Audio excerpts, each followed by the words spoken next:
Bonjour tout le monde. Je vous présente ici les deux démonstrateurs principaux des travaux faits au projet Descartes à Singapour avec le CNRS Create et le PIM à l'ENSAM Paris. Le premier démonstrateur consiste de la simulation de la ville de Singapour, notamment les lignes de courant et la CFD de la ville de Singapour. Pour cette surrogate, des calculs coûteux offline de la CFD en utilisant le software open source OpenFOAM, il était fait pour différentes conditions de direction du vent et d'intensité du vent. À partir de ces données, on a construit un surrogate en utilisant des modèles réduits qui nous permet dans la suite, dans une phase online d'utilisation, de reconstruire la solution de tous les champs de vitesse de toute la ville de Singapour en temps réel.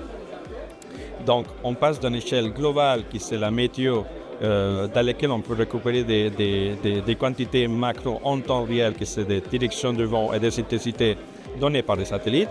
Et on peut arriver à utiliser notre surrogate pour reconstruire des solutions fines, locales, au niveau de la ville de Singapour, qui peut être utilisées dans la suite pour toute situation extrême. Par exemple, il y a un accident dans les ports de Singapour avec des substances toxiques, et on peut déterminer en temps réel dans quelle direction la fumée il va y aller et prendre des décisions très importantes pour la ville de Singapour et pour les citoyens.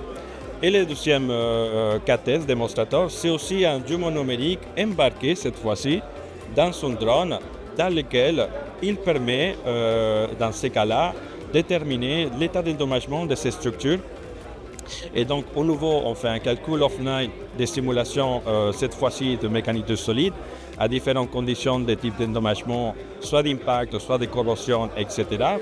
On construit ce surrogate et on embarque ce surrogate sur un drone qui va servir en même temps de sensor mobile et aussi va porter le surrogate.